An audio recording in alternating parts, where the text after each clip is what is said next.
Boa noite a todos. É com grande satisfação que estamos aqui hoje reunidos para participar dessa live sobre imunodeficiências primárias, live essas realizada sobretudo pelo Departamento Científico de Imunologia da SBP, cuja função é aprimorar os conhecimentos sobre essas doenças e fornecer subsídios aos pediatras para que o diagnóstico seja feito cada vez de uma maneira mais rápida e efetiva.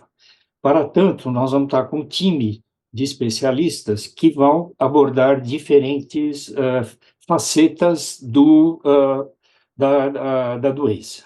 Então, nós vamos iniciar com a apresentação do professor Antônio Condino Neto, que é professor sênior de imunologia da Universidade de São Paulo, presidente do Departamento Científico de Imunologia da SBP, e que vai falar sobre dados recentes da triagem neonatal para imunodeficiências primárias em São Paulo. Com a palavra, Condino.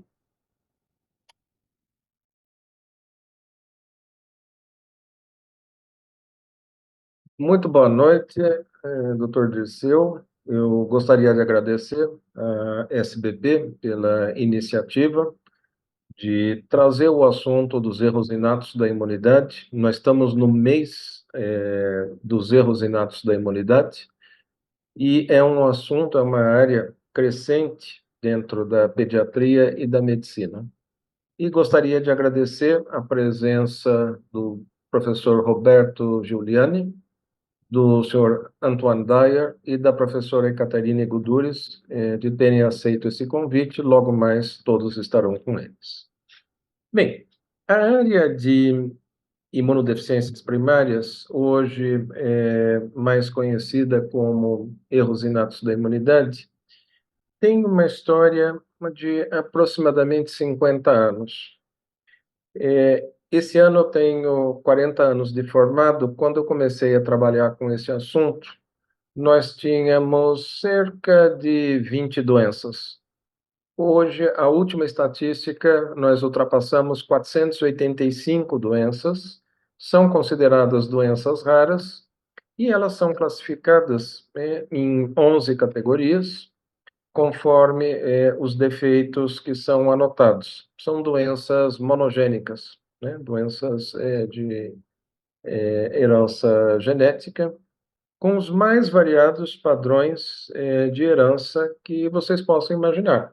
Então, a herança clássica das doenças autossômico-recessivas, as heranças autossômico-dominantes de penetrância que varia, algumas de penetrância completa, outras incompletas, as codominantes, as ligadas ao X, existem as mutações chamadas missense, com ganho de função, perda de função.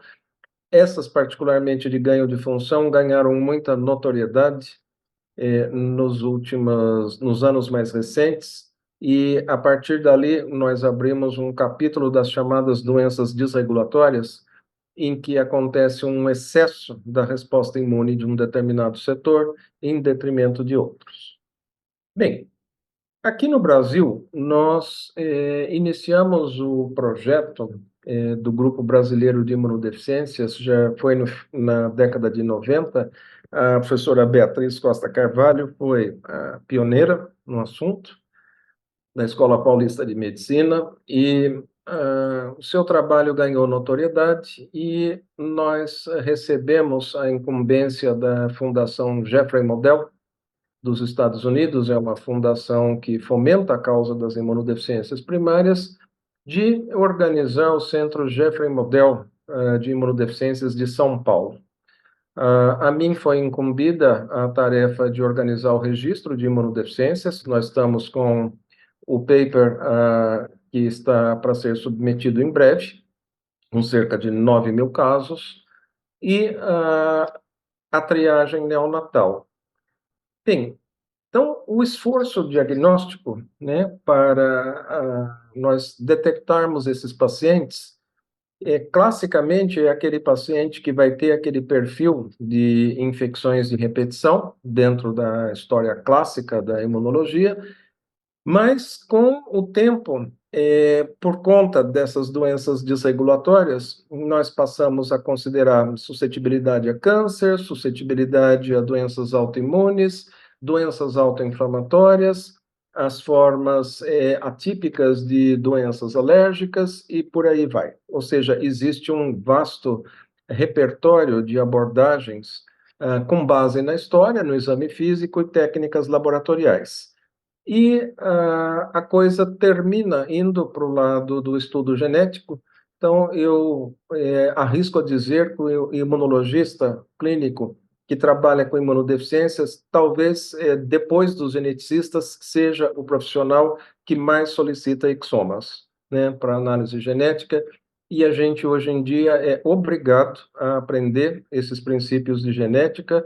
Eu aprendi durante meu pós-doc e foi assim meio que na marra, para a gente conseguir interpretar esses exames e direcionar o diagnóstico dos nossos pacientes.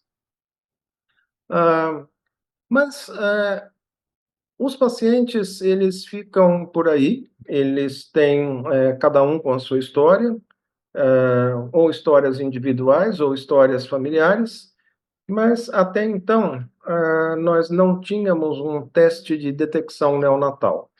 Aqui no Brasil, o teste do pezinho, ele veio sendo implementado, começou com o professor Benjamin Schmidt, na Escola Paulista de Medicina, junto com a PAI São Paulo, isso foi na década de 70.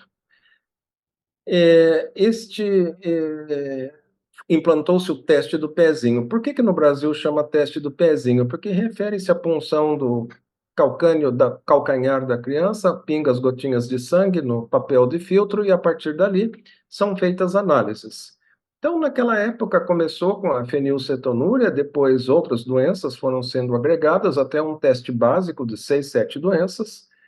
E, recentemente, nós tivemos a ampliação da triagem neonatal para cerca de 50 doenças. Isso foi por força de lei, assinada em 2021, é uma lei que tramitou aí no Senado, no Congresso, o presidente da República assinou essa lei, e o senhor Antônio Daia, ele teve uma participação ativa nesse processo, coordenando as associações de pacientes, depois ele pode comentar sobre isso. O fato é que nós temos uma triagem hoje que ela vem sendo escalonada em 4, 5 etapas. A nossa área de imunodeficiências está na 4ª etapa. Então, eu vou contar para vocês o que nós conseguimos fazer aqui no estado de São Paulo, na cidade de São Paulo, por iniciativa do prefeito Bruno Covas, que se antecipou a todo esse programa, esse movimento, já no final de 2020. Então, nós vimos desenvolvendo as técnicas de investigação desde 2009, pela ocasião da fundação do Centro Jeffrey Model São Paulo. Fizemos 4 estudos piloto e, a partir de 2021, nós fizemos daí a parte de vida real e que eu vou mostrar para vocês os resultados agora. Então, vamos aqui compartilhar.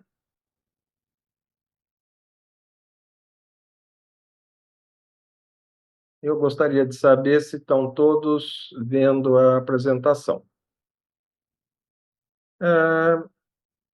Então, é essa história. Nós começamos lá em 2009. Na época, Marília Canegai era uma pós-doc do nosso laboratório. Ela foi fazer um treinamento na Universidade do Wisconsin com o nosso querido professor John Brooks, que iniciou a implantação da triagem neonatal de imunodeficiências em 2008 nos Estados Unidos. Então, você vê que aqui no Brasil a gente começou um ano depois. Lá nos Estados Unidos, demorou 10 anos para implementar essa triagem em todos os estados. E aqui no Brasil, nós fizemos esses estudos piloto e, por força de lei, em 2021, essa lei foi aprovada e aqui no estado de São Paulo nós começamos os estudos de vida real. E, nesse período, nós tivemos 4 estudos piloto financiados pela FAPESP, pelo CNPq, pela própria Fundação Jeffrey Model e pelas indústrias farmacêuticas na modalidade de grants de pesquisa. Então, o que nós medimos lá? São os chamados TRECs e CRECs. TREC se refere a T-Cell Receptor Excision Circle. Quando a célula T se desenvolve no timo, ela vai editando o receptor de antígeno do linfócito T.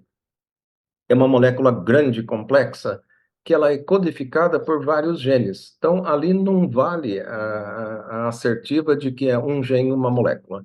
Na verdade, ela é uma molécula complexa, composta por vários genes, várias partes. E durante esse processo de edição, de leitura do DNA, acontece a excisão de DNA que não vai ser expresso no receptor maduro. Então, esses círculos de excisão são os chamados TRECs, e é isso que nós medimos numa prova de PCR a partir de amostras do DNA extraído da gotinha de sangue do teste do pezinho.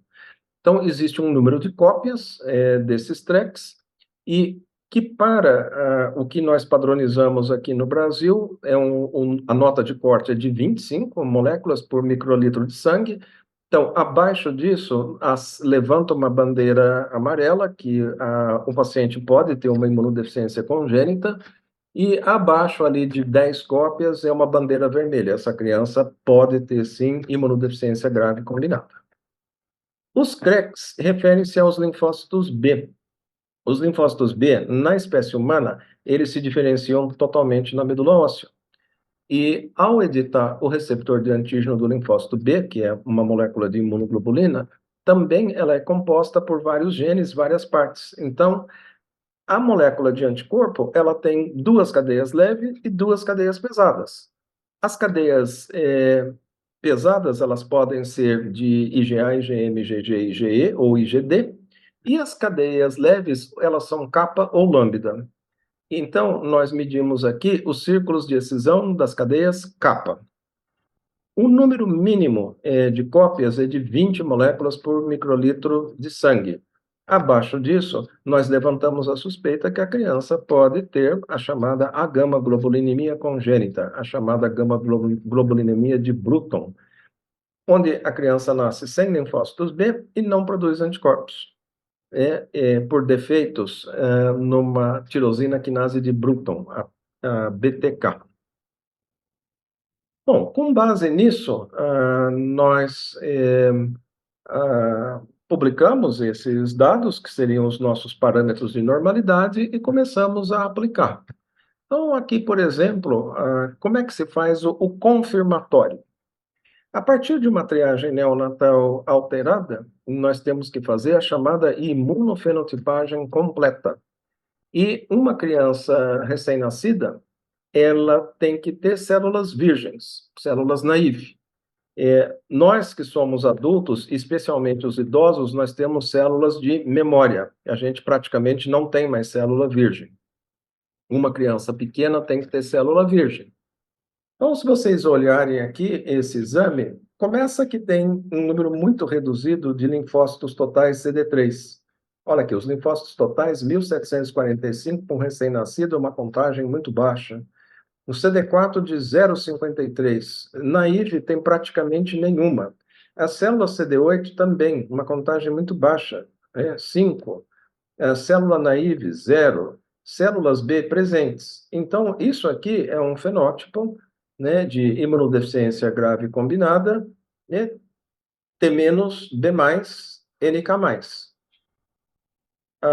Aqui um outro exemplo, um número de linfócitos totais reduzido, apenas 690 células, CD3 60, CD4 2,29, CD8 2,58, células naive praticamente ausentes, células B praticamente ausentes, células NK reduzidas.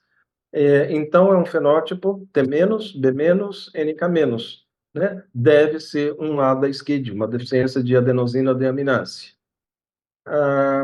Aqui um outro exemplo, olha, os linfócitos totais reduzidos, CD3 reduzido, CD4 reduzido, CD8 reduzido, células virgens ausentes, células B muito reduzidas e células NK também muito reduzidas, T-, B-, NK-, né? E aí essas imunodeficiências são assim classificadas conforme o fenótipo celular, mais ou menos a gente consegue imaginar quais são os genes afetados para poder depois definir a estratégia de aconselhamento genético. Aqui um outro exemplo de uma criança que nasceu com uma contagem, na verdade, com uma linfocitose intensa, muitos linfócitos totais, um número relativamente reduzido de células CD4 naive, CD8 naive, e um número extremamente elevado de células B, e um número normal de células NK. Eu, quando vi esse resultado, eu não aceitei, eu mandei repetir 3 vezes. Falei, bom, depois que um erro se repete 3 vezes, o errado deve ser eu e o resultado deve estar certo. Para resumir a história, foi o primeiro caso de leucemia congênita do mundo que nós conseguimos detectar por uma técnica simples do TREC e o CREC, depois fazendo esse exame da imunofenotipagem, né? E essa criança foi encaminhada para transplante. Os suecos acharam um outro caso parecido e publicaram alguns meses depois.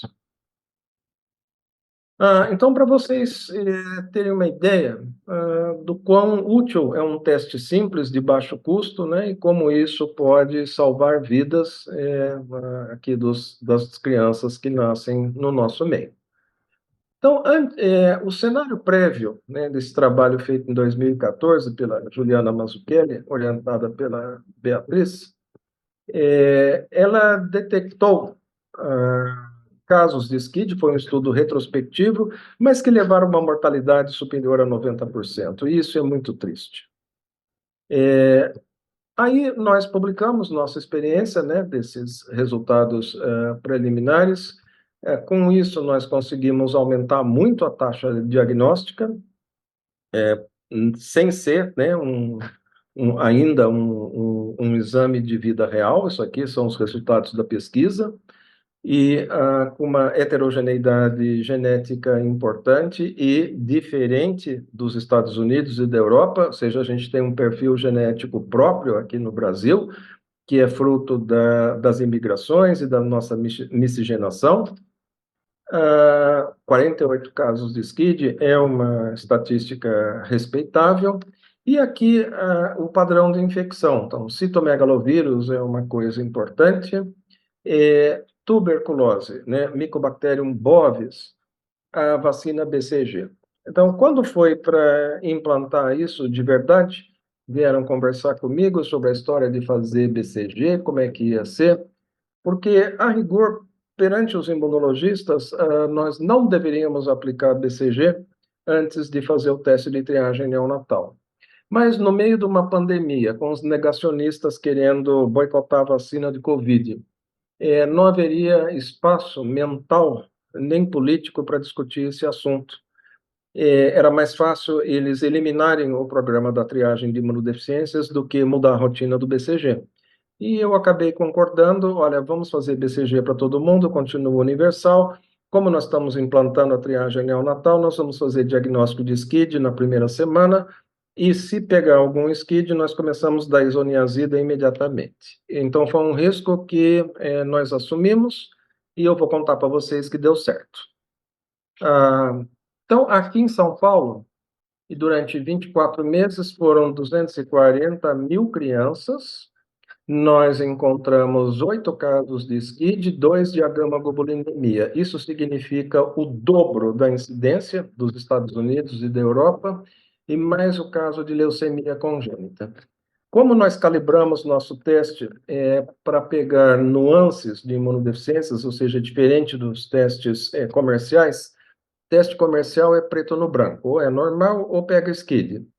Nós calibramos a sensibilidade de maneira a achar as imunodeficiências não tão graves, mas cuja antecipação do diagnóstico é muito útil para evitar a morbidade que se instala numa criança com infecções de repetição, que não consegue ir na escola, que tem pneumonia, desenvolve sequela pulmonar, desenvolve surdez, e às vezes tem meningite e desenvolve sequela neurológica, tem diarreia crônica, desenvolve sequela nutricional e por aí vai. Então, foi muito útil e com isso nós detectamos outras crianças menos graves e elas estão todas em acompanhamento no ambulatório de imunologia da Unifesp. Quando se refere a SCID, nós seguimos esse protocolo, que é o protocolo latino-americano do LANSID para transplante. Existem diferenças comparadas com o protocolo europeu. Então, essa é a face antiga do SCID. Né? Vocês veem que são crianças extremamente graves. Algumas, muito poucas, conseguiram transplantar. São pacientes da Beatriz. Aqui as complicações da BCG, né, de uma criança com SCID que não foi diagnosticada. Desenvolve sequela neurológica, cerebral, para todos os órgãos e sistemas.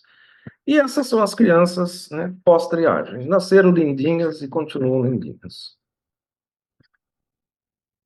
Então, essa é a nossa mensagem. Muito obrigado, estou aqui à disposição para responder perguntas. Esse é o nosso time lá, a gente trabalha com os jovens da Unifesp, é um pessoal bastante animado. Obrigado.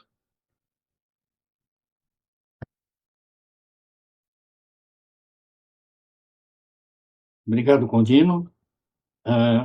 Pedir para o público que está assistindo que mandem suas perguntas pelo chat para que, ao final das exposições, a gente possa debater o tema. Dando continuidade, nós vamos ter a apresentação do Dr. Antônio Dyer, que é fundador e presidente da Casa Hunter, membro da Comissão de Doenças Raras do Conselho Federal de Medicina do Brasil, desde 2015, e do Conselho Nacional dos Direitos da Pessoa com Deficiência, CONADE. O Antônio vai falar para a gente sobre a jornada do paciente com doenças raras. Tem a palavra. Muito obrigado, boa noite a todos. Gostaria de cumprimentar todos os doutores presentes aqui e que estão nos assistindo também. Parabenizar o Dr. Antônio Condino pela aula fantástica, né? Sempre um prazer, né? Ouvir e aprender com o senhor. Falar da jornada do paciente, aqui não fiz uma apresentação com dados, porque nós vamos falar de dados que todos conhecem, mas eu gostaria de falar também da vida real, né, dessa jornada do paciente. Se posso chamar ela de jornada ou corrida para a morte. Essa é a nossa realidade, porque o paciente e a família perdem a dignidade esperando a um atendimento, né? A jornada de um paciente com doenças raras, ela começa com o desafio para ter um diagnóstico fechado. E esse desafio no nosso país leva em torno a média de diagnóstico para um paciente com suspeita de doenças raras leva em torno de 5 anos e 4 meses. Como nós vamos aceitar essa média se todos nós sabemos que 30% de que têm doenças genéticas raras morrem antes de 5 anos de idade? E a maioria deles morrem sem diagnóstico. Eu posso dar um exemplo a um caso da Casa dos Raros, o professor Roberto está conosco, ele pode falar melhor sobre isso, mas os primeiros pacientes que a gente atendeu via convênio, né, convênio com o Estado do Rio Grande do Sul, com a Secretaria de Estado de Saúde, os primeiros pacientes que nós atendemos estavam na fila para primeiro atendimento 4 anos e 6 meses. Para primeiro atendimento. E todos nós sabemos que o primeiro atendimento, na maioria das vezes, não é o suficiente para fazer o diagnóstico. Aí, a partir dali, do primeiro atendimento, começa aquela jornada que, se ele tem uma sorte grande de ser atendido por um especialista, né, com doenças raras, o especialista ele vai pedir para ele uma série de exames e depois vai marcar o retorno.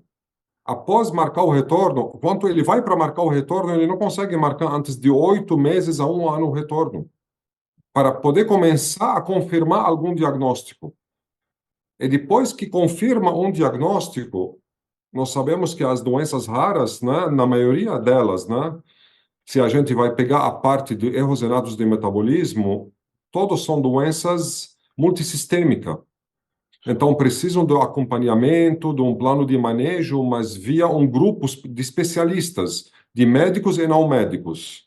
E para passar por todos esses especialistas, seja cardio, neuro, fono, físio, ortopedista, etc., ele leva mais alguns anos. E com certeza, antes de ter um plano de manejo correto, para ele poder vencer essa doença, ou ele degenerou de uma tal maneira que não consegue mais aproveitar um plano de manejo eficiente, ou ele vai ao óbito.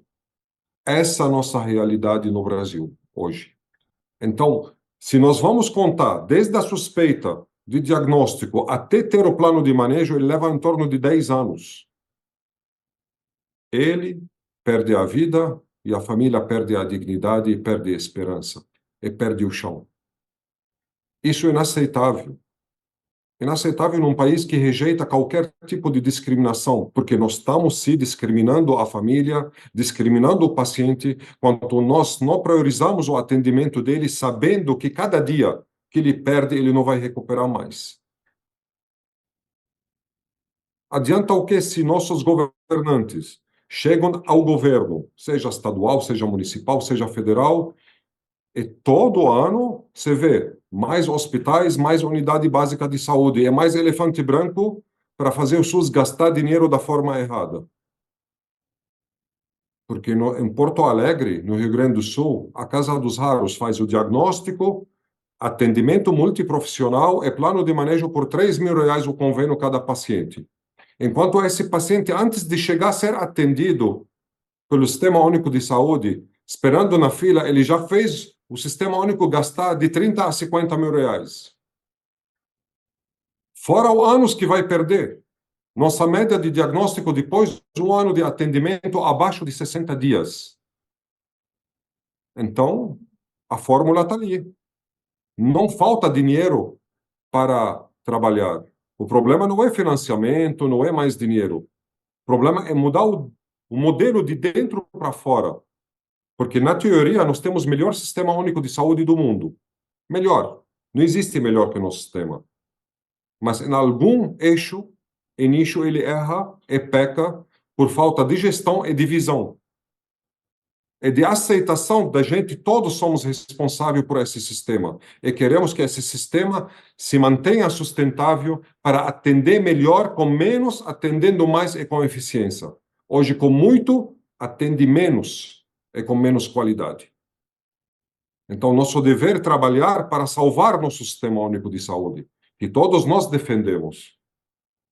Eu vou citar um exemplo que acontece hoje, dentro da jornada do paciente, que não tem nenhum dado que consegue revelar isto. A maioria das doenças, vamos falar das doenças de depósito, um grupo de doenças que são mais de 60 doenças. A maioria dessas doenças são doenças neurodegenerativas, acometem, né, o sistema nervoso central. E o impacto dessas doenças na vida do paciente, né, causam agitação muitas vezes, o paciente não consegue dormir direito, não consegue interação social, mas também ele começa a ter tipos de convulsões por causa do depósito. Começa a ter convulsões, né? Epilepsia. E todos esses pacientes têm 17, 18 medicamentos no mercado mundial, que nenhum deles é muito bom. A maioria, desculpa falar dessa maneira, a maioria não presta, porque causam mais efeito colateral do que resolvem um problema. Nessa parte, a neurociência não se desenvolveu tanto, enquanto a genética avançou muito. Nessa parte, a neurociência, infelizmente, não acompanhou a revolução da genética nos últimos 20 anos. Então, temos poucos medicamentos que conseguem atender à necessidade desses pacientes. E o que acontece no dia a dia desses pacientes? Depois que a mãe está na fila meses, às vezes anos, porque o filho ou a filha não estão dormindo à noite. Não dormem. Podem ter certeza que não dormem. Essa é a realidade. Ela é atendida por neurologista.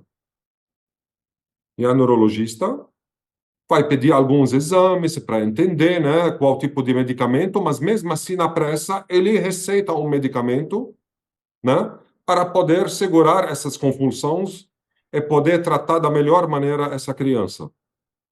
Só que vocês sabem que as dificuldades para poder controlar esses tipos de convulsão, esses comportamentos são de ajustes muito finos, né? Tem que ser feito ajustes finos. O que significa? Significa que o paciente, a família tem que estar em contato direto com o neurologista para poder relatar para ele o comportamento, especialmente na primeira semana, quando começa o tratamento, para poder ajustar certo medicamento ou até trocar por outro medicamento. Só que, infelizmente, na prática, nenhum paciente, nenhuma família tem acesso a esse neurologista dentro do Sistema Único de Saúde. Só tem acesso quando vai voltar, para ter o retorno. Só que o que ela faz, aquela família, 6 meses tomando um medicamento causando efeito colateral? É assim em diante. Outro exemplo que eu posso dar dentro da jornada do paciente, a jornada insana, que eu chamo ela de corrida para a morte, infelizmente. Outro exemplo que eu posso dar para vocês aqui. Um paciente de mucopolissacaridose tipo 3 ainda não tem tratamento medicamentoso que consegue reverter a situação, ou pelo menos que consegue mudar a jornada desse paciente e dar uma sobrevida melhor. Um paciente de 8, 10, 15, 13 anos procura, quanto consegue, um neurologista, por sorte. Os neurologistas, como nós sabemos, a maioria deles não conhecem as doenças de depósito. Igual qualquer outro médico que não conhece. E não é culpa deles, né? O que acontece na prática? O neurologista, para entender o que está acontecendo, ele faz a primeira coisa, ele receita uma ressonância magnética, sem saber que ali ele já colocou o paciente em risco na hora. Porque o paciente que nunca tomou, nunca teve nenhuma reposição enzimática, acima de 8 anos de idade, a traqueia com certeza está acometida, fora o encurtamento de pescoço, fora milhares de problemas sistêmicos que ele tem. Aí o neurologista simplesmente, não, eu preciso de uma ressonância magnética. O que acontece com a família? Mais de 30, 40% de chance de perder o paciente na hora de intubação. Porque com certeza vai levar eles para os hospitais e pedir, eles vão intubar sem fazer nasofibroscopia, sem fazer o protocolo certo, porque também não conhecem. Mais que 99% dos hospitais no país não conhecem, né, esse protocolo, e a gente acaba perdendo o paciente. Em milhares de pacientes, está aqui o Dr. Roberto, ele pode confirmar para vocês, nós perdemos milhares de pacientes de mucopolissacaridose por simples ressonância magnética. Então, como nós vamos trabalhar as doenças raras da forma que está sendo trabalhada hoje, na margem das outras doenças? Mesmo no sistema privado, não tem como trabalhar as doenças raras. Mesmo no melhor hospital do país, privado, se ele não é um hospital feito apenas para atender os pacientes com doenças raras, não tem como montar um plano de manejo correto e diagnosticar da forma rápida e correta. Não tem como. Porque a equipe inteira tem que agir junto. A equipe inteira tem que discutir o plano de manejo junto. Os médicos e não médicos têm que estar unidos para montar o melhor plano de manejo para aquele paciente. Porque estamos falando de mais de 95% dos pacientes que não têm tratamento medicamentoso. Mas com uma intervenção qualificada, com a equipe qualificada, consegue-se melhorar muito a qualidade de vida do paciente e de seus familiares. Então, não tem como, enquanto a gente não muda a mentalidade que vamos atender através de um setor no Hospital das Clínicas, um setor no hospital público, privado, um setor que vai atender doenças raras, isso não vai funcionar dessa forma. E a maior prova disto foi incorporada uma terapia gênica para doenças raras vai fazer mais de 1 ano e meio, há 2 anos. Em novembro, dezembro, já faz 2 anos. Até agora não consegue ser pactuada. Porque não tem preparo. Não tem preparo, não tem como fazer dessa forma. Porque terapias gênicas exigem cuidados, protocolos pré-aplicação e protocolos pós-aplicação para poder atender é poder acompanhar o paciente durante mais de 15 anos após a aplicação. Como vamos preparar o país se só fazemos e construímos mais elefantes brancos no país, mais unidade básica de saúde? Que eu trabalho com todo respeito aqui para todos os médicos do nosso país. Mas, infelizmente, o médico que está lá, em qualquer secretaria trabalhando hoje, em qualquer hospital público, ele precisa dar vazão ao paciente. Isso que ele precisa fazer. A ordem é fazer isto. Enquanto o paciente com doença rara genética leva horas uma consulta. Horas. E não é suficiente, às vezes, 3 horas não são suficientes. Então, essa realidade, eu lamento ser tão direto, porque nós estamos 10 anos lutando para isso. A Casa dos Raros é um modelo piloto que começou em Porto Alegre, mas nós queremos que estende não apenas no Brasil, no mundo, para mudar essa realidade. O diagnóstico do Dr. Antônio foi um achievement, vamos dizer assim, uma conquista de todos nós que trabalhamos para aprovar ele, mas claro que não basta a aprovação da lei, precisa ser implementada, porque essa vai conseguir, com o diagnóstico certo e com ampliação da triagem neonatal, nós vamos conseguir encurtar a jornada do paciente. Mas não basta apenas fazer o diagnóstico. Eu preciso fazer o diagnóstico, sim, rápido, mas preciso saber para onde vou encaminhar para montar o plano de manejo correto, para poder dar resposta rápida para aquela família, para aquela mãe que não dorme de preocupação. Isso que é dar dignidade às pessoas e mudar essa jornada do paciente, que nós não podemos mais aceitar que continue dessa forma. Então, quero agradecer a todos pela oportunidade. Eu espero que pelos próximos 10 anos nós vamos juntos conseguir a mudar essa realidade e o Brasil será um país modelo para o resto do mundo, pelo menos na área de doenças raras. Muito obrigado. Obrigado, Antônio. Agora vamos dar continuidade com a apresentação do Dr. Roberto Giuliani, que é médico do Serviço de Genética Médica do Hospital das Clínicas de Porto Alegre e cofundador e diretor da Casa dos Raros.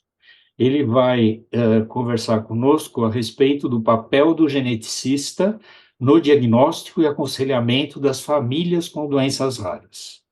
Com a palavra, Dr. Roberto.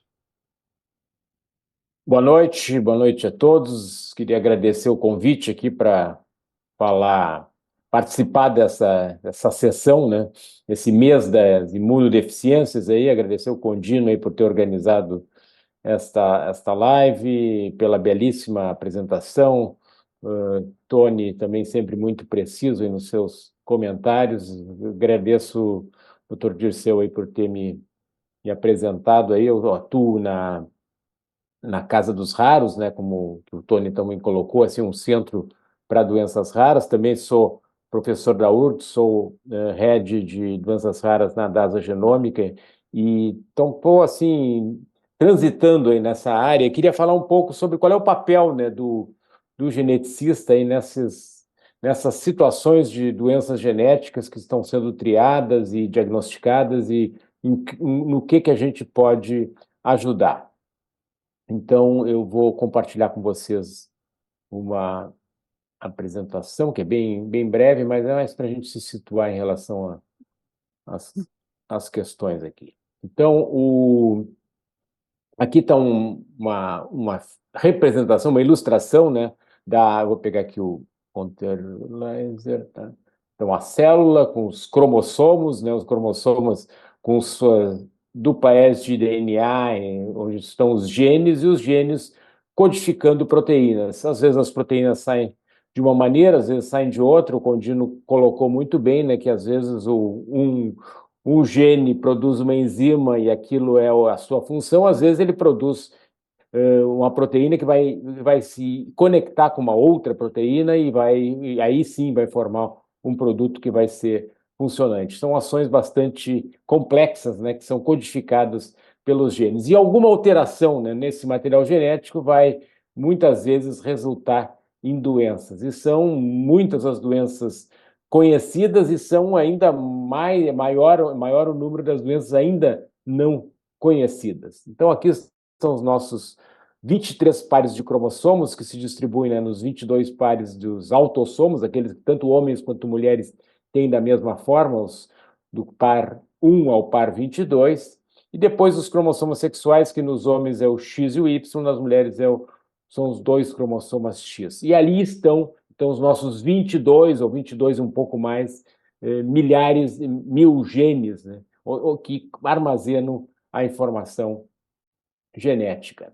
E aqui eu dou um exemplo, aqui eu peguei o cromossomo 2, aqui um gene que fica na parte final do cromossomo 2 e que tá bem, está na sua sequência normal e está produzindo, então, tem a sua cópia, ele está sendo lido corretamente, produz ali o seu RNA e a sua proteína de uma maneira correta, né? Então está tudo certinho nesse. Deixa eu diminuir aqui, né? Está tudo certinho aí nesse gene. E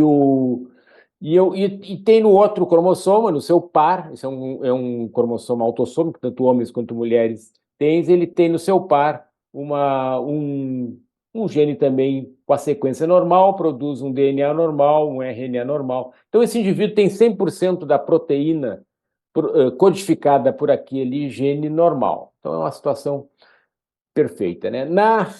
Nessa representação, eu já tenho aqui um cromossomo com o alelo normal e o outro, o seu par, com um alelo com uma alteração, e que gera, então, uma variante mutada, né, que vai, então, levar a uma proteína que não funciona. Então, nesse indivíduo, nós temos um gene com a sequência normal, um alelo do gene com a sequência normal e um outro alelo com a sequência alterada. Então, esse indivíduo ele é o que a gente chama de heterozigoto. Então, ele produz, vamos dizer assim, de uma maneira geral, metade da proteína que ele necessitaria, que seria normalmente produzida. Se essa metade é suficiente para ele ter uma função normal, ok, então ele é apenas um portador. Mas se o indivíduo precisa mais da metade para ter uma função normal, aí essa doença a gente já chama de doença dominante, que basta ter uma cópia alterada para já se ter doença, né? Então, aquilo que o Condino comentou dos vários mecanismos de herança, essa situação seria se 50% dessa proteína é insuficiente para o indivíduo ter uma vida normal, a gente diz que é uma doença dominante.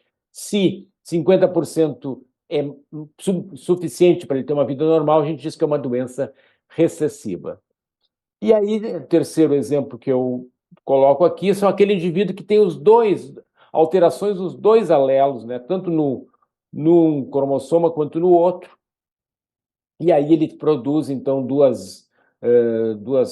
tem 2 sequências alteradas e vai produzir, então, ao final, nada ou quase nada da proteína que ele deveria produzir, e isso, então, acaba resultando em doença, né? Então, esse é o quadro da doença autossômica recessiva, ou seja, o indivíduo que tem só um alterado, ele não tem a doença, mas o indivíduo que tem os 2 alterados, ele aí sim manifesta a doença. Então, o geneticista tem que entender essas situações, né? Entender os mecanismos de herança, né? E poder fazer depois o aconselhamento. Como é que ele investiga a alteração genética, né? Isso hoje, todos nós somos um pouco geneticistas, porque a genética hoje está, assim, permeia todas as especialidades médicas e várias, também já se tornou familiar para vários outros profissionais de saúde. Mas nós podemos fazer essa avaliação testando, por exemplo, tem uma família que a gente já conhece a alteração, já sabe que tem uma mutação específica num determinado gene,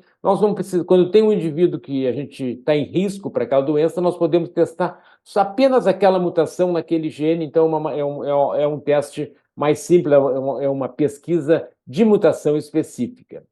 Às vezes a gente tem uma doença em que a gente já sabe qual é o gene que está alterado. Por exemplo, esse indivíduo aí tem uma mucopolissacaridose do tipo 1, eu já testei a enzima, já sei que ela está deficiente, eu só preciso agora confirmar qual é a mutação. Então eu vou direto no gene da mucopolissacaridose 1 e sequencio aquele gene específico.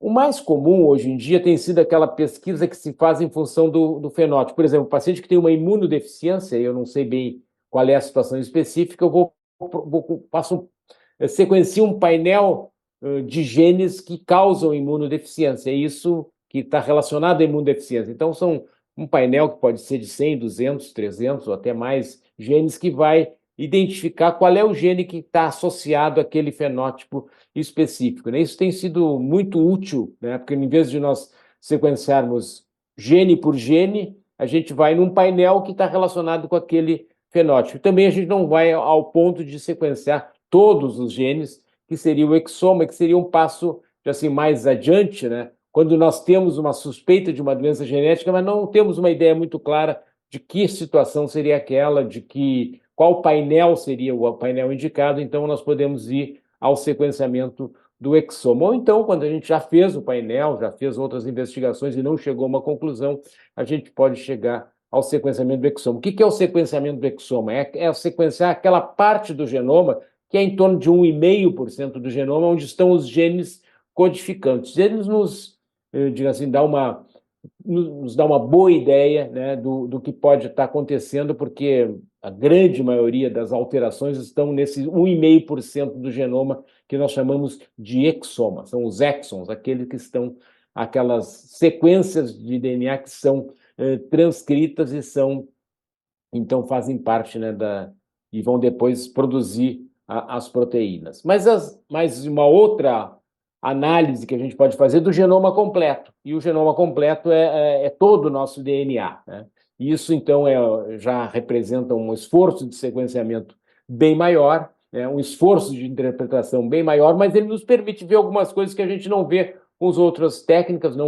Às vezes a gente escapa ao exoma, uma alteração que está num intron, muito profundamente num intron, pode escapar ao exoma, alterações de outros tipos também podem escapar, às vezes, ao exoma. Então, o genoma ele tem essa vantagem, mas, ao mesmo tempo, ele dá um desafio para a interpretação das variantes muito, muito grande. Mas isso aí, então, o geneticista tem um certo papel em indicar o exame mais apropriado para aquela situação e acompanhar essa investigação. Mas aí acha uma alteração, né? Se a alteração é uma alteração patogênica, ok, a gente sabe que ela está relacionada à doença, e se ela for provavelmente patogênica é porque tem várias assim, indicações fortes de que ela possa estar associada à doença. Então, o indivíduo que tem uma alteração patogênica que é dominante, a gente já sabe que aquilo vai causar uma doença. Se é uma doença recessiva, ele precisa ter duas alterações. Se ele tiver duas patogênicas, também a gente sabe, uma patogênica e uma provavelmente patogênica, possivelmente está bem associado. Ele pode ter também uma alteração benigna, que ele fez um sequenciamento, se encontrou uma alteração que a gente sabe que não é causadora de doença, ok? Então isso não nos causa preocupação, ou provavelmente benigna, que tem um pouco menos de evidência que ela não causa doença, mas é muito provável que não cause. Então essas são as situações mais confortáveis, né? Mutações patogênicas, possivelmente patogênicas, mutações benignas ou provavelmente benignas. Mas tem o grande pesadelo, né, do geneticista e dos biólogos moleculares, que são as variantes de significado desconhecido, aquelas que a gente não sabe, por não ter informação ou porque ela se comporta de maneira imprevisível, né? A gente não sabe se aquela alteração, aquela variante está relacionada ou não à doença, e a gente precisa, então, se valer de vários mecanismos aí para tentar entender, né, essa alteração. E aí o geneticista tem também um papel bem importante. Então, os principais mecanismos de herança, né, são a herança autossômica dominante. Por exemplo, aqui está o pai afetado com a mãe normal, tiveram filhos que são afetados, que podem ser tanto meninos quanto meninas, porque é uma alteração que está num gene autossômico, não é nos cromossomas sexuais, ou filhos não afetados, né, numa proporção de 50 e 50, podendo afetar tanto meninos quanto meninas. É a questão clássica da doença autossômica dominante. Esse é um pedigree bem ilustrativo, né? Ela não salta a geração, vai passando tanto para homens quanto para mulheres e vai passando de geração a geração. E os descendentes de indivíduos que não têm a doença, como é o caso aqui, não apresentam alterações. Claro que nem sempre é tudo tão preto e branco como está aqui. O Contino mencionou ali os casos em que tem penetrância incompleta. Às vezes ele salta, ele pula uma geração, porque naquela indivíduo, por uma combinação de fatores, aquele gene não se expressou, então, embora ele apresente, ele não teve a doença. Às vezes a expressividade é variável, mais grave em alguns indivíduos, menos grave em outros, né? Tem várias situações aí que também o geneticista pode ajudar a entender. A herança autossômica recessiva, né, quando os pais são portadores e os filhos podem ser portadores, que nem os pais, podem ser absolutamente normais ou podem ser afetados, numa proporção de 25% de chance de serem afetados, né? Também há uma situação bem comum, talvez a mais comum aí nas doenças genéticas aí relacionadas à imunodeficiência. E aqui está um pedigree bem clássico, em que a gente vê assim, um pedigree razoavelmente grande, mas com um indivíduo apenas afetado, né? E vários portadores aí, vários heterozigotos. E isso traz desafios, a gente saber quem são os heterozigotos, se os heterozigotos têm no seu no seu par tem a chance de encontrar também um heterozigoto, tem chances de recorrência, né? Então isso também é algo que o geneticista pode ajudar. E tem aquela herança ligada ao X, né, que é a herança em que a mulher portadora, ela vai ter sempre filhos, pode passar para os seus filhos, né, o X alterado. Então isso pode ser, ela passa o X tanto para os filhos homens quanto para as filhas mulheres, ou pode passar o X normal, né? Então ela vai ter 50% dos filhos com o X, só que apenas os homens, né, quando a doença é recessiva, vão apresentar a doença porque eles não têm outro X para compensar, né? E tem só um X que está se expressando, enquanto que a menina ela tem um X com a alteração, mas tem um outro X normal, e se a doença é recessiva, então esse X alterado não se manifesta, né? É o caso da hemofilia e é o caso de algumas imunodeficiências também, né? Então é um mecanismo de herança aí bem conhecido. Às vezes ele pode ser dominante, ligado ao X dominante, tem algumas particularidades. Tem vários outros mecanismos de herança que eu não mencionei, herança mitocondrial, vários outros mecanismos aí que a gente pode explorar, mas esses são os mais usuais, né? Esses mecanismos de herança aqui estão uma herança ligada ao X, em que um homem é afetado, tem mulheres portadoras, e as mulheres portadoras então têm risco de ter filhos homens afetados se a doença for recessiva ligada ao X. Então, alguns papéis do médico geneticista para concluir a apresentação: orientar a investigação genética para os membros da família, quais os exames que podem ser feitos, interpretar os resultados dos exames genéticos, né? Avaliar e validar o significado das variantes encontradas, especialmente dessas variantes de significado incerto, entender o mecanismo de herança e o que pode estar envolvido ali naquela apresentação, e fazer o aconselhamento genético, né, que é algo que é bem importante, que as famílias assim precisam ser orientadas, né, em relação a essa questão do qual é o risco de recorrência, o que se pode fazer, como se pode minimizar esse risco, e medidas se pode tomar. Então, de uma maneira bem resumida, né, eu coloquei um pouco do papel do geneticista aí nessa avaliação. E quando a gente tem a triagem neonatal, que o Contino falou muito claramente, né, a gente tem um indivíduo que é um indivíduo sadio, normalmente um indivíduo sadio que tem uma alteração, e nós precisamos rapidamente prever o que vai acontecer, se é uma situação de intervir, como nós vamos intervir, né? Se aquilo é uma alteração real, uma alteração que é uma alteração mais de laboratório e não vai ter significado clínico. Então é uma situação bem crítica, né, de num curto espaço de tempo se definir, né, o que está ocorrendo e quais as medidas assim que são indicadas naquela situação. Aí eu vejo o geneticista muito como parte de um time multidisciplinar em que vão avaliar essas situações e tentar ajudar a tomar a decisão mais adequada para aquela situação. Então, eu fico por aqui e depois fico à disposição para perguntas. Obrigado. Muito obrigado, Roberto.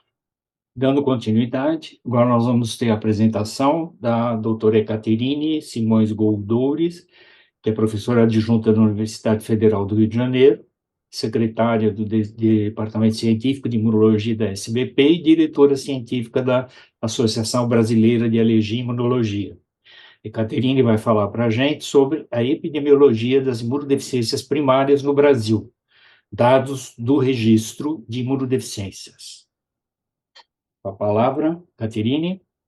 Obrigada, deixa eu botar logo a apresentação. Agradeço a oportunidade de estar participando aqui com o Condino, com a Antoine, com o Roberto. As apresentações foram todas super boas. O Condino fez uma introdução bem assim enfática de muitas coisas que talvez eu vá repetir, mas eu acho que vai complementar um pouquinho a apresentação do Condino antes da gente entrar na questão da epidemiologia, que eu acho que se junta um pouco com tudo isso que foi falado até o momento. E antes de começar, eu queria até ratificar um pouco o que o doutor Antônio falou, que a gente tem uma questão em relação às doenças raras, e todo mundo que lida com essas doenças o tempo todo, né, o dia todo, que é uma questão da política pública em relação a essas doenças, porque se a gente for pensar em cada uma dessas doenças isoladamente, elas são raras, né? Óbvio, a gente está falando disso, de doenças raras. Algumas ultra raras. Mas, se a gente junta, né, todas essas doenças, a gente tem aí quase 8.000 doenças que podem ser classificadas como raras. Então, esse conjunto de doenças, eles são muito significativos dentro do nosso país. E se você encara as evidências em relação a essas doenças da mesma forma que você encara as evidências para doenças comuns, como a asma, a rinite, que são doenças da nossa especialidade, né, minha, do Condino, do Dirceu, você nunca vai a lugar nenhum, porque a gente jamais vai ter os mesmos critérios de evidência que você tem para essas doenças que são comuns. Então, assim, enquanto a gente não tem uma política para encarar, né, de uma forma diferente as evidências que a gente tem em relação para diagnóstico, para tratamento desse grupo de doenças, a gente não vai avançar realmente. Isso eu queria só reverberar tudo que o doutor Antoine falou, que eu acho que é super importante, né? Em relação a essa apresentação, eu vou também ser bem sucinta. Eu acho que a ideia minha seria contextualizar um pouco as imunodeficiências ou erros inatos da imunidade, para a gente entender as dificuldades em relação à epidemiologia, porque a gente mais desconhece do que conhece. E o porquê, eu acho que é importante a gente entender um contexto. Vou falar um pouquinho do cenário mundial e especificamente do registro do LASID, o cenário na América Latina e o cenário no Brasil. Então, o Condino já falou sobre isso. Os defeitos, quando a gente fala de erros inatos da imunidade ou imunodeficiência, a gente está falando de, atualmente, quase 500 doenças. Mas, de acordo com a classificação que foi publicada a última, em 2022, mas com dados de 2021, eram 485 doenças divididas em 10 grupos completamente diferentes ou razoavelmente diferentes entre si. Então, quando a gente fala dessas doenças raras, estamos falando de quase 500 doenças diferentes, e não estamos falando de uma doença só, um erro inato, como acontece com os erros inatos do metabolismo, realmente.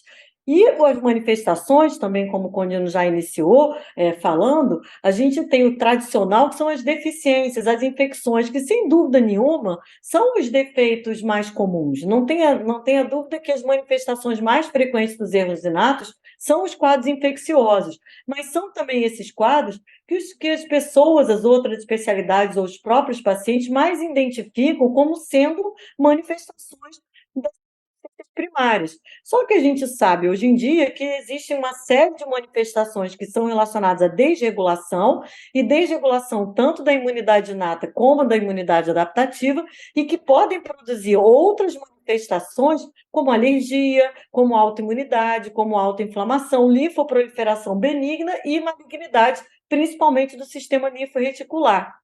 E a gente sabe também, por esse estudo super importante que foi publicado em 2021, que, sem dúvida, as manifestações infecciosas são as mais frequentes, mas pelo menos 1/4 dos pacientes eles começam a ter suas manifestações pela desregulação e não pelos quadros infecciosos. E uma parte deles sequer tem infecção dentro do seu quadro clínico. E que se a gente for procurar apenas por quadros infecciosos no início da manifestação, ou como critério de você procurar um erro inato da imunidade, você talvez perca 25% desses diagnósticos. Então, é bastante gente. 1/4 dos pacientes com erros inatos da imunidade, eles vão ser perdidos, digamos assim, se a gente for procurar ou for só pensar em quadros infecciosos.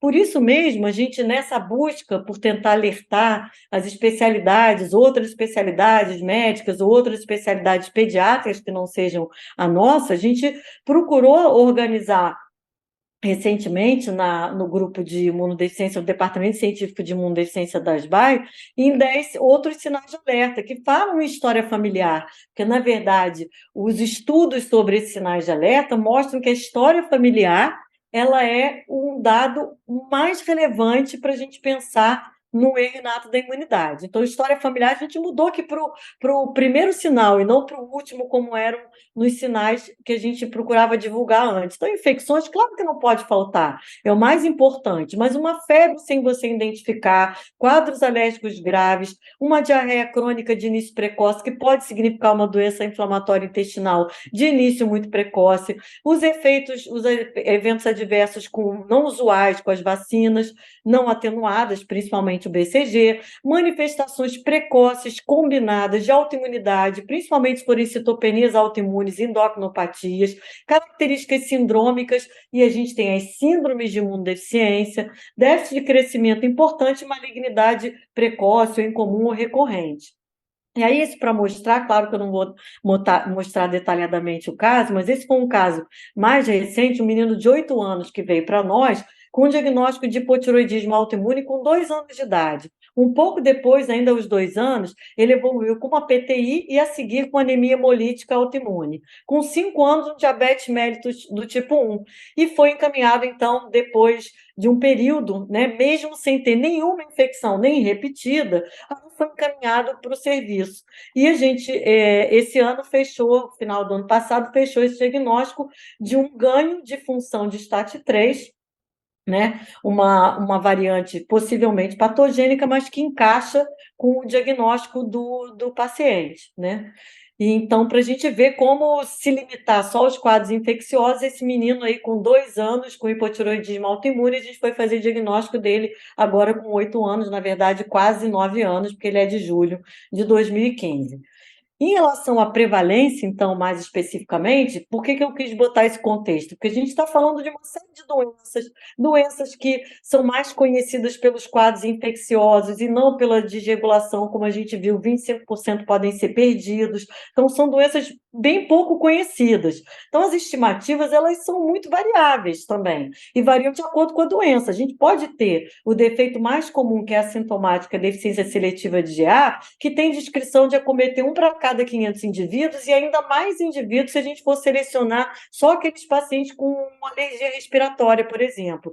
E falando até de defeitos ultra raros, de 1 para 1 milhão ou até mais raros do que isso. Então, a gente está falando de um grupo muito diferente de doenças e que, na verdade, por conta do subdiagnóstico, quando a gente mesmo não conhecer todas essas doenças, a gente nem tem noção, nem como calcular, são estimativas, né? O cenário mundial ele é um pouco melhor em relação aos registros, principalmente ao registro do ESID, que é o mais antigo deles, e o registro norte-americano, que é o USIDNET.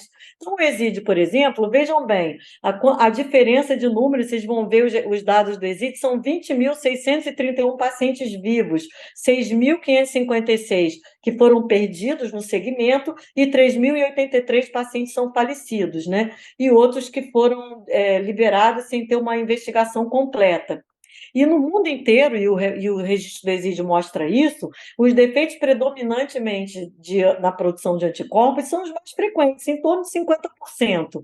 E a gente tem alguns defeitos bem definidos, que seriam, então, os defeitos sindrômicos, né, que você consegue imaginar o diagnóstico mesmo sem exames laboratoriais muito complexos, as imunodeficiências combinadas, que o Condino já mostrou, a triagem, defeitos fagocíticos e uma série de outros defeitos, então, que são menos comuns daquelas tabelas que a gente comentou.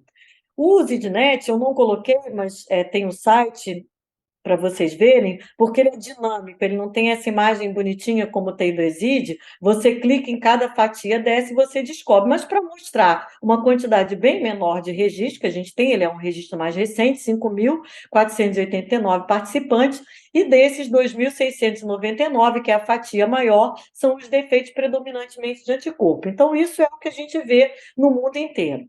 Um outro aspecto importante é que, para mostrar como que, se a gente não conhece ou se a gente não tem uma ferramenta para triar de fato esses pacientes, você vai subestimar essa prevalência de qualquer maneira.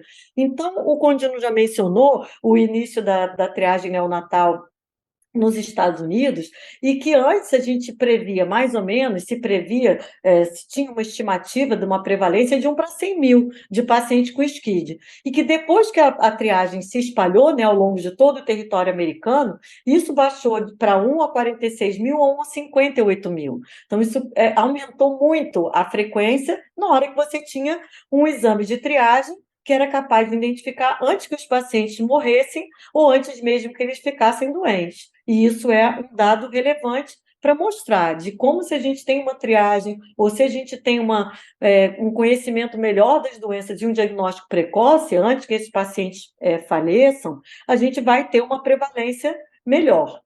O cenário da América Latina, então, o Condino também já mostrou essa questão do registro, e tem essa publicação dele mesmo, que eu quis colocar aqui, fiz questão, de que foi iniciado em abril de 2009, uma iniciativa da Fundação Jeffrey Modell, um apoio do ESID, do registro do ESID, da empresa produtora de imunobiológicos, que era a Baxter naquele momento, e do CNPq. Então, esse registro ele já mudou de localização na internet, mas agora está aí com esse site, né? E a gente tem uma série de estatísticas que estão abertas, né? A gente, como usuário, tem acesso a estatísticas das mesmas do resto dos países, da mesma forma que todo mundo, isso fica aberto como o ZidNet, como o ESID, e a gente tem, mas não tem detalhamento da estatística de outros centros, porque são centros espalhados aí por toda a América Latina. Então, um registro de casos no total, em março, de 9.728 casos. Isso é o que também o Condino estava mencionando. A gente tem uma certa... agora estamos em desvantagem de novo em terceiro, mas a gente ficou oscilando e chegamos a ter um número maior do que o México. A gente não conseguiu bater a Argentina hora nenhuma no registro de casos. E a gente tem uma dificuldade que eu queria mostrar, que é uma questão do número de centros que a gente tem no Brasil. Isso talvez seja uma questão que complica um pouquinho esse registro. Eu vou tentar defender a minha posição, né? Então, aqui os pacientes, a maior parte de pacientes pediátricos, isso se reflete na América Latina do mesmo jeito no ESID, no ZidNet. Então, o grosso dos pacientes registrados são pacientes pediátricos. E aqui para mostrar que a gente tem os defeitos de anticorpo no LASID também, defeitos de anticorpo específico, imunodeficiência comum variável, deficiência seletiva de IgA, hipogama transitória, outras hipogamas, sem dúvida nenhuma, também no registro do LASID são os defeitos mais frequentes também. No Brasil, a gente tem que considerar algumas coisas, né? Primeiro, que o país é um país de dimensão continental, é um país muito maior do que a Argentina, por exemplo, e maior que o México também, e nesse país a gente tem um acesso muito desigual à saúde, um acesso muito desigual aos especialistas, e temos também, em alguns locais, acesso muito difícil a exames específicos, para que a gente possa investigar essas doenças. Exames genéticos, então, nem se fala. E um ponto importante em relação aos nossos centros de referência é que eles são muitos. E no Rio de Janeiro, por exemplo, a gente tem sete locais que atendem pacientes com imunodeficiência, fora os médicos de hospitais de locais privados, né, suas clínicas privadas.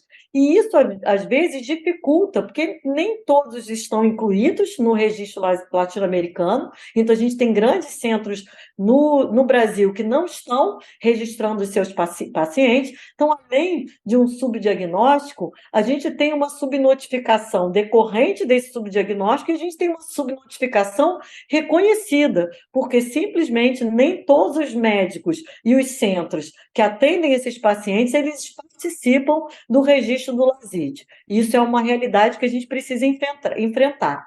Mas aqui é só para mostrar que isso aqui são os dados do BPMG. Isso é o que eu tenho acesso, né, do local onde eu trabalho, que é o Hospital de Pediatria da UFRJ. Mas cada centro tem um acesso às suas. Assim, só para interessante é que a gente vê como que no meu serviço especificamente a gente não tem predomínio de coisa nenhuma, a gente tem um pupurri de diagnósticos e não tem essa, juntando todos os defeitos, claro que o defeito de anticorpo é mais importante, mas a gente tem uma divisão muito grande, muito mais DGC do que a média dos outros centros. Então, o que a gente tem? Subdiagnóstico e subnotificação. Com isso, fica muito difícil você ter, inclusive, uma estimativa de prevalência. Isso é uma dificuldade enorme. Então, para concluir, o que a gente precisa, né, para brigar contra esse subdiagnóstico e brigar contra essa subnotificação? A gente precisa ainda insistir muito nos eventos educativos, que, como também o Condino já mencionou, a gente está aí nessa labuta desde 2001, quando, né, pela Beatriz, inicialmente, e todos os outros colegas participando, eventos educativos, eventos de alerta, principalmente no momento, a gente identifica que para os pediatras, claro que isso é importante, porque são gerações de pediatras que vão surgindo, mas a gente identifica uma necessidade, por conta dessas manifestações de desregulação, de fincar esse pé com outras especialidades não pediátricas e com as outras especialidades pediátricas, que são médicos, às vezes, da pediatria, que não estão frequentando os eventos de pediatria geral. A gente identifica hoje uma necessidade muito grande de penetrar nessas outras especialidades. A gente precisa também trabalhar muito essa questão dos centros de referência. Se a gente não tiver essa política, modificar essa política para doenças raras, esses pacientes vão se perdendo, eles vão perdendo acompanhamento, eles vão perdendo chance de diagnóstico, são pacientes difíceis, são pacientes, como já se falou, que às vezes você requer anos de acompanhamento até chegar ao diagnóstico, às vezes o exame genético ele vem inconclusivo, é uma VUS, você tem que trabalhar em cima disso, se ela faz sentido, com as ômicas, com ensaios funcionais, isso pode demorar muitos anos, e se você não tiver uma persistência, se você não tiver uma linha de raciocínio, se não tiver uma rede de ajuda, você não chega a diagnóstico desses pacientes. A gente precisa trabalhar esse funcionamento dos centros de referência. E em relação ao LASID, é um trabalho continuado, tentando ampliar o uso no nosso meio, senão a gente também não consegue ter uma noção do que está acontecendo com os pacientes. E eu queria só agradecer, está aí meu e-mail para contato, e a gente tem essas duas, em relação às imunodeficiências, uma alegria de participar do Dia das Doenças Raras e também da Semana de Imunodeficiências, que vai ser a semana que vem, e as duas são mundiais, são movimentos mundiais, não são movimentos só no nosso país. No mais, é só agradecer. Muito obrigado, Caterine.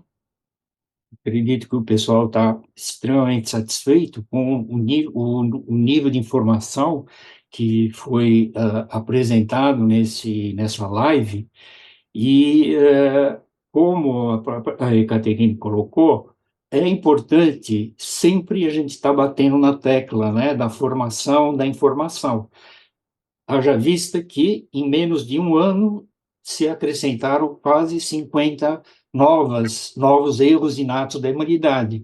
Tá? Então, ontem, de repente, com certeza, será diferente de amanhã. Então, a gente tem que estar antenado, uma vez que o pediatra é o primeiro a pegar essa criança, né? Então, eu acho, assim, extremamente importante. Nós estamos com algumas perguntas. Eu vou começar com o Dino. A Janaína Duarte, ela pergunta o seguinte: há uma idade limite para a solicitação do screening CREC-TREC? Ele é válido durante todo o primeiro ano de vida. Portanto, se na sua cidade, na sua região, o bebê fez apenas um teste básico e você tem alguma dúvida com relação a uma possibilidade de imunodeficiência primária, reinato de imunidade, estando no primeiro ano de vida, você pode fazer o teste do TREC e o CREC. Muito bom. Ekaterine, lactente jovem apresentou efeito adverso ABCG. Deve ser investigado? Existe algum tempo para se realizar essa investigação?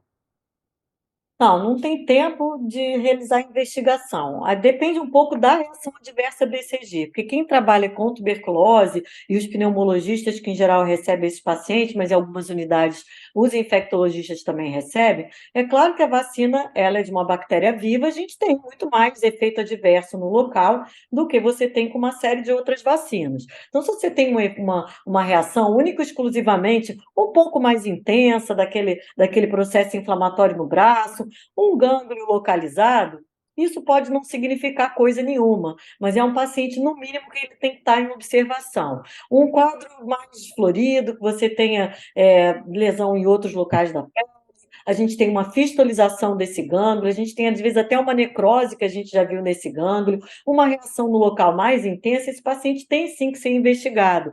E a gente sabe que tem 3 grupos de imunodeficiências que são importantes de serem investigadas num quadro como esse.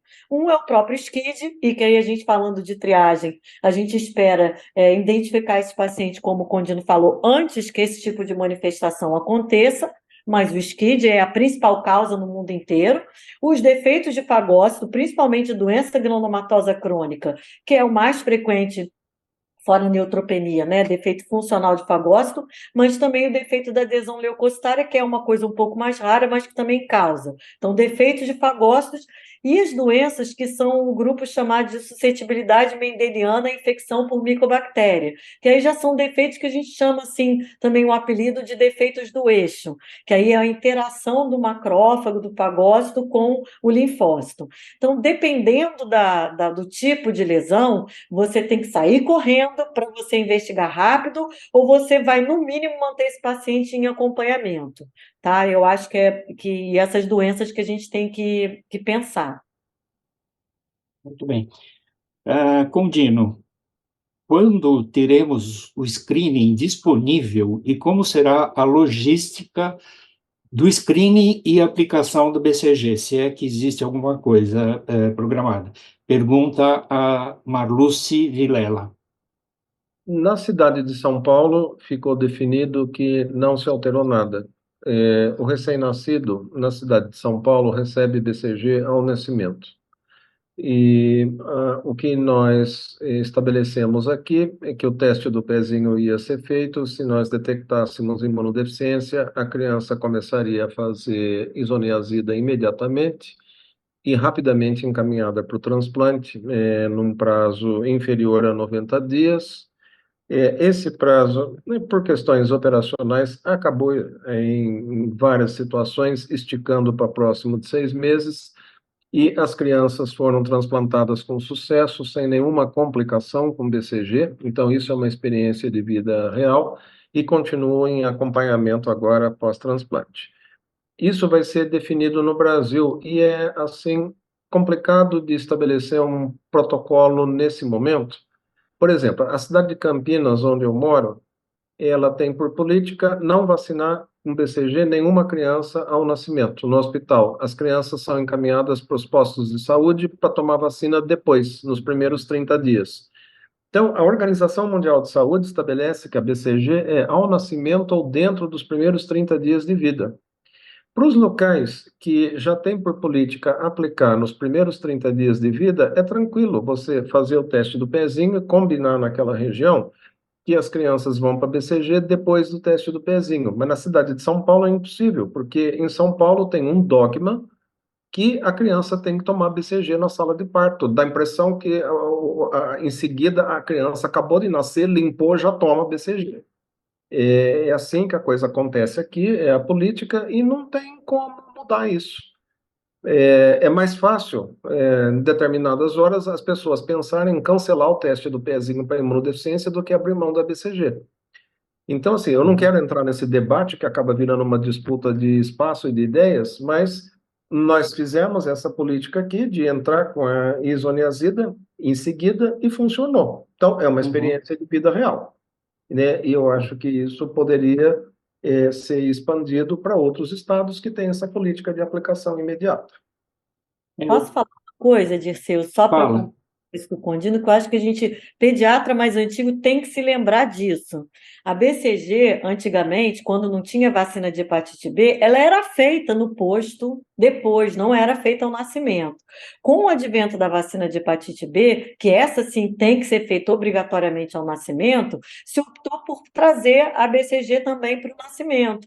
Mas a verdade é que ela não era feita. Então, ninguém está, na verdade, se a gente passa a fazer com 30 dias, ninguém está fazendo nada estranho ou nada muito diferente do que era feito há 30 anos atrás. Uhum. Eu queria reforçar, porque eu participei das discussões quando estava para se implantar o teste e tal, e a grande encruzilhada era essa coisa do BCG. Como eu vou vacinar um indivíduo que eu estou pesquisando uma imunodeficiência grave nele, né? E o que vai acontecer? Mas, do jeito que o pessoal coloca, né, é uma política pública, é uma política de saúde por conta da frequência do BCG. E que, se o indivíduo, o recém-nascido, não sai vacinado, dificilmente pode ser que ele não vá ao posto no decorrer, né? E com isso ele pode se contaminar, coisas desse tipo. E eu acho que, assim, a grande prova é o que o Coutinho colocou. Foram selecionados 5 esquides que tomaram o BCG. Todos eles foram transplantados, porque foram tratados, nenhum desenvolveu a tuberculose disseminada, como era de se esperar com o quadro de SCID, né? Então, eu acho que, assim, é vigilância, é estar ligado em cima e tudo bem. É o que nós temos para hoje, né? O ideal seria, né, colher... A gente, É, que eu também acho que a gente tem que prolongar essa questão do BCG, mas que é uma coisa de política pública que a gente tem que conversar, é que a cidade de São Paulo, nós temos 3 centros transplantadores e mais um, são 2 cidades que têm centro transplantadores de imunodeficiência, a cidade de São Paulo e a cidade de Curitiba. E a gente está falando de ampliar o teste do pezinho para o Brasil inteiro, que a gente espera que isso chegue em algum momento. Então, a gente precisa, dentro da política pública, pensar no que a gente vai, nas necessidades de ser um transplantador, porque isso, você transplantando com 6 meses, ok. E se a gente esperar um ano para transplantar? Porque se não tiver vaga, se não tiver centro transplantador no norte, no nordeste, etc., né? o negócio é o gargalo, né? É o gargalo. Vou pedir um esclarecimento ao Roberto. Aqui um outro colega, Emir Xavier Júnior, coloca que muitos pacientes chegam ao consultório com o teste do pezinho feito em clínica em particular, ou convênio, e outro vem com o teste feito pelo SUS. Se ocorre uma alteração no do SUS, eu tenho para onde encaminhar e me orientar. No caso do convênio, parece que isso fica um pouco difícil. O que fazer?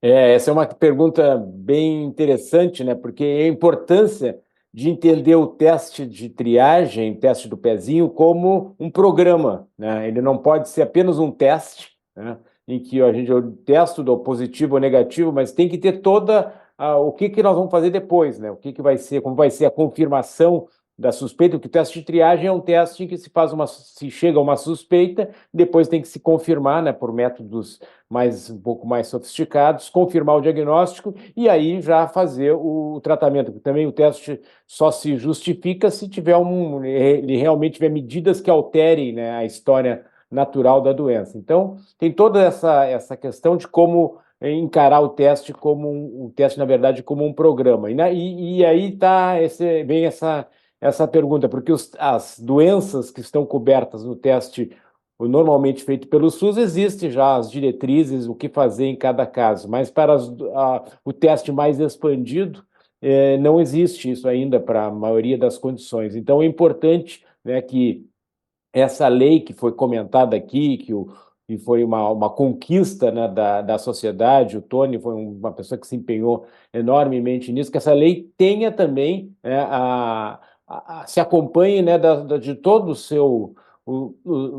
todas as coisas necessárias, inclusive as diretrizes, né, os protocolos de como seguir cada situação. Muito importante essa questão, e nós precisamos avançar. Quando for a implementação dessa expansão da triagem, ela deve se acompanhar não só de aumento das técnicas, dos exames, dos kits, né, mas também dos protocolos de confirmação do diagnóstico, de tratamento e de acompanhamento. Muito bem. Antoine, a questão de alguns anos atrás, houve um movimento de criação de centros de tratamento de doenças raras. Como é que isso daí caminhou? Você tem alguma notícia para a gente?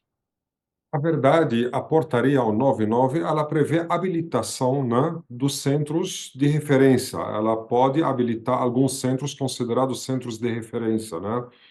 Só que na prática, o que a gente ganhou com isso? Ganhamos mais aconselhamento genético, mais diagnóstico, mas na jornada do paciente, infelizmente, não mudou tanto, né? Se a gente vai, eu posso falar dos centros que o professor Roberto Giuliani ele criou. O Centro de Genética, né, dentro do Hospital das Clínicas de Porto Alegre, ele que foi o responsável, há mais de 30, 40 anos atrás, de criação do melhor centro da América Latina. O que mudou antes da portaria e após a portaria referente ao paciente? Nada. Mesma quantidade de paciente que atendem semanalmente continua a mesma. Mesmo tempo de espera que o paciente leva na fila continua a mesma. Então, o conceito de falar que temos um centro de referência no nosso país, isso precisa mudar. Totalmente. Como a doutora Ekaterina falou, precisamos de uma política pública, né, que consegue atender da melhor forma, né, essa questão de doenças raras, das doenças genéticas, especialmente raras, que nós estamos já em nova era de medicina, nós estamos já falando da medicina de precisão, terapias avançadas, e ainda a gente leva anos para fazer um diagnóstico. Isso precisa mudar. Então, o que prevê essa portaria? Mas aonde está o pulo de gato, né? Aonde está o gargalo? Ela exige que todo centro de referência tenha uma equipe multiprofissional. Todos os centros do país têm os melhores médicos. Nós estamos falando aqui meia dúzia, temos falando com os melhores médicos do país. E todos os centros, seja HC, Unifesp, Hospital São Paulo, todos têm os melhores especialistas. Só que o problema é onde? Esse especialista, para poder atender o paciente, ele vai levar anos. Ele passa por geneticista fala, olha, você precisa de neuro, de cardio, precisa de exames. Ele vai lá, pega uma fila de 1 ano a 2 anos para passar por um especialista, depois outros 6 meses para passar por outro. Então, na prática, não funciona se não é feita de uma forma interdisciplinar. Então, precisamos de um trabalho interdisciplinar para as doenças raras, até para qualquer doença hoje desafiadora, né? Precisamos de uma equipe multiprofissional que atua junto, para a gente ter o melhor plano e com rapidez. O paciente não pode esperar. Se a gente fala do teste do pezinho, né? A doença da fenilcetonúria, que muitas vezes também, infelizmente, não é feita a confirmação a tempo, né? É por questão de algumas semanas, a consequência da doença é irreversível, enquanto a gente poderia ter evitado, né, se feita a tempo. Então, muitas outras doenças, né, doenças de depósito já nasce, cada dia que perde já está perdendo neurônios ali, está perdendo, está degenerando, então nós não temos esse tempo. O pior de tudo, se queremos sustentabilidade, não podemos fugir da responsabilidade. Porque a sustentabilidade é feita quando você acha a melhor solução para todos, não apenas para o paciente, mas também para o sistema. Então, se a gente foge do problema, nós não vamos achar a solução. É isso. Uma pergunta para você, Antônio. Paciente no interior do país, sem acesso a equipes multidisciplinares, podem ter acesso à Casa Hunter? Como poderíamos fazer para orientá-los? Tá. Seguinte, ele vai se inscrever no site da Casa dos Raros, intenção, né? Ele vai ter um formulário de intenção de ser atendido pela Casa dos Raros. Uma assistente social vai entrar em contato com ele e vai marcar a primeira consulta via telemedicina, teleconsulta. Tá? E se houver necessidade, o problema dele não foi resolvido em teleconsulta, houver necessidade de trazer ele, de vir até a Casa dos Raros. Quanto é marcada a consulta dele na Casa dos Raros, eu estou falando no lugar do Dr. Roberto, mas quanto a marcada a consulta dele na Casa dos Raros, ele já sabe com qual profissional, quantas profissional ele vai ser atendido naquele dia, de médicos, não médicos, e quantos exames ele vai fazer no mesmo dia.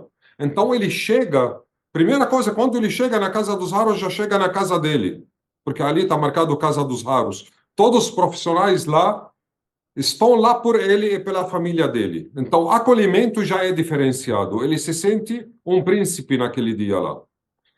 Então, a otimização do atendimento dele traz impacto incalculável na jornada do paciente. No mesmo dia, ele faz todos os exames que precisa e passa por toda a equipe que precisa. Quando sai o resultado do exame, do diagnóstico, a equipe faz a reunião todos juntos para montar o plano de manejo. Então, ele sai depois de lá com manual, igual o carro sai da concessionária com manual, né? Ele sai de lá com plano de manejo. Ele volta para a cidade onde ele mora. Se naquela equipe que trata ele lá não tem conhecimento das doenças raras, nossa equipe da Casa dos Raros entrará em contato e fará todo o trabalho de capacitação para ele seguir esse plano de manejo. Se errei em alguma coisa, doutor Roberto, por favor, me corrija aqui, porque quem cuidou desse protocolo foi o professor Roberto junto com toda a equipe. Perfeito, Tony, perfeito. Uma outra pergunta com relação ao BCG e o screening para SCID. Pode haver um acordo entre os familiares e o médico? Deixar a vacinação para depois que tiver o resultado do screening? O que você acha, Condino? Assim, Dirceu, olha, o que reza a lei e o protocolo é que ele é aplicado ao nascimento, ou seja, com 48 horas de vida, dentro do primeiro mês de vida, até 30 dias de vida. Então, na cidade de Campinas, isso é totalmente pacificado. Naquela cidade, em âmbito público ou privado, o BCG é aplicado ao longo dos primeiros 30 dias de vida. Então, em Campinas, os médicos já sabem. Não tem conflito entre teste de pezinho e BCG. Esse conflito se dá na cidade de São Paulo, pelo modelo de saúde pública adotado aqui. E vai acontecer em outras cidades do Brasil em que se aplica ao nascimento. Então, essa solução, eu acho complicado botar isso assim como uma regra geral para o Brasil, que é um país de tamanho continental. O que eu vou aqui sugerir e preconizar é que isso seja discutido cidade a cidade, região para região, né? Então, aonde isso é mais flexível, já combina de uma vez que vai fazer depois do teste do pezinho. Agora, onde for inflexível, fica sabendo dos riscos, mas faz o teste do pezinho do mesmo jeito, aplica do mesmo jeito, e daí vai dar um protocolo de isoniazida para a criança tomar se for diagnosticada. Em Minas Gerais, eles já aplicam o esquema tríplice completo, é a experiência deles. Em Brasília, eu ainda não sei o que eles padronizaram fazer. Então, assim, uma coisa que seria bastante útil é a gente reunir nossa experiência na cidade de São Paulo com o estado de Minas Gerais, comparar os dois esquemas de tratamento e ver se teve diferença na evolução das crianças. Perfeito. Para nós, a isoniazida deu muito certo, mas a gente transplanta cedinho. Eu não sei qual idade que as crianças estão sendo transplantadas em Minas, provavelmente mais tarde, porque elas têm que acabar vindo para Curitiba. E em São Paulo, transplanta em São Paulo mesmo, né? Então, a gente teria que conversar para poder chegar numa diretriz, mas eu, a princípio, sou contra engessar isso. Não dá para engessar no momento. Perfeito. Cada cidade é de um jeito. Perfeito. Então, nós estamos avançando na hora e eu agora vou dar a palavra para todos vocês para fazer os últimos comentários, não é? E se despedirem do nosso público aqui. Condino, você. Eu gostaria de agradecer à Sociedade Brasileira de Pediatria, ao Dirceu, pelo apoio. aos colegas, o Antoine Dyer, o Roberto Giuliani e a Caterine, por terem colaborado. Acho que os objetivos da nossa live foram plenamente atingidos. A gente queria aqui receber a visão, a contribuição do geneticista nesse processo, e de alguém extremamente habilitado e diferenciado na questão do manejo das doenças raras, como o Antoine. E é assim que nós temos que trabalhar juntos, né? Cada um com as suas habilidades e botar isso a serviço, né, dos pacientes e suas famílias. Então, muito obrigado a todos. Antoine? Em primeiro lugar, gostaria de agradecer, né, o convite, uma honra, né? A gente sempre aprende, né, com vocês, e essa qualidade de médicos que nós temos, que sai da zona do conforto, né, e trabalham ao lado do paciente, né, especialmente na implementação de políticas públicas de saúde. Isso que nos dá esperança que o futuro é para melhor, sempre. Eu vejo que o Brasil não apenas não está nada atrasado referente às doenças raras, ele está avançado e também o futuro demonstra que nós estamos à frente de muitos países, se não de todos. Tudo que está sendo feito no Brasil demonstra que nós temos os melhores pesquisadores, que nós não precisamos de protocolos vindo de fora para aplicar aqui apenas, a gente tem condição de fazer próprios protocolos aqui, temos riqueza de pacientes, de centro, né? Temos condição também de avançar nos patentes. Eu acho que o Brasil tem sim condição de ser sustentável em todas as áreas, seja nas novas tecnologias, seja de qualquer tipo de tratamento e também do diagnóstico. Que nós precisamos ter foco e trabalhar um modelo sustentável. Em nenhum momento, eu e o Dr. Roberto achamos que o modelo Casa dos Raros será o melhor modelo. Ele não é o melhor modelo, mas ele é o modelo que a gente conseguir, né, fazer hoje e demonstrou que está bem melhor que o sistema atual e consegue trazer sustentabilidade e mudar a jornada do paciente.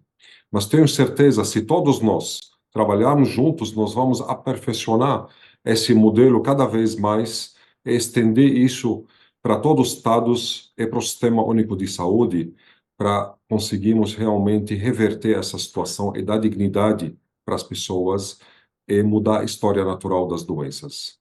Então, mais uma vez, agradeço a todos vocês. Espero que a gente se encontre, né? Mais um debate, mais um evento desse enriquecedor. Obrigado, Antônio. Roberto? Obrigado. Além de dizer que é uma honra estar aqui nesse painel aí com Dirceu, Condino, Caterine, Tony, eu queria cumprimentar a SBP pela qualidade da organização, realmente impecável, né? A maneira com que foi organizado todas as etapas do processo para a gente chegar na live bem sucedida da noite de hoje. E dizer que esse é um tema realmente importante. Triagem neonatal é prevenção, né? É algo que realmente a gente consegue chegar muito próximo de curar uma doença, que a gente vai evitar a instalação. Então é algo muito que a gente deve, acho que, investir bastante. Em todos os países em que a triagem foi implementada, ela permaneceu, mostrando que é algo que é positivo, né? E quando se consegue implementar, os resultados mostram que ela deve continuar, né? Então isso é algo, acho, muito positivo. E essa questão triagem das imunodeficiências é algo que, felizmente, foi incluído nessa lei da expansão da triagem neonatal, e cabe a nós um movimento constante aí de uma atuação para realmente colocá-la na prática em todo o país, né? Como o Tony colocou, a gente precisa, né, nós temos um sistema único de saúde que é realmente um patrimônio do Brasil, mas ele precisa ser constantemente, né, aprimorado, e acho que esse é o nosso papel aqui, tá sempre trabalhando para tornar esse sistema cada vez melhor. Então, obrigado a todos aí e me despeço. Obrigado, Roberto. E Caterine? Bom, também só quero agradecer, e acho que já foi falado muita coisa. Queria só mandar uma mensagem final para as pessoas que estão assistindo a gente, que nenhuma iniciativa é pequena. Eu acho que tem exemplos, né, como o Roberto e o Antônio falaram, da Casa dos Raros, que é né, muito significativo, tem muito peso, mas todas as pessoas que estão assistindo a gente, se moverem um pouquinho, isso faz muita diferença. E que nenhum trabalho, nenhuma iniciativa é pequena demais. Então, a gente tem que fazer o que a gente pode sempre. E se a gente faz o melhor que a gente pode, a gente já está fazendo muito, mesmo que pareça muito pouco. Beleza. Em nome da SBP, eu queria agradecer o compartilhamento do conhecimento de vocês com a população que nos assiste, né, com os pediatras, e queria avisá-los que essa live ela foi gravada e ela vai ficar disponível no site da SBP. Então, caso vocês tenham algum amigo ou colega que se interesse pelo assunto e que não tenha podido assistir, esse material vai estar disponível no site da SBP. Mais uma vez, obrigado a todos. Boa noite. Boa noite.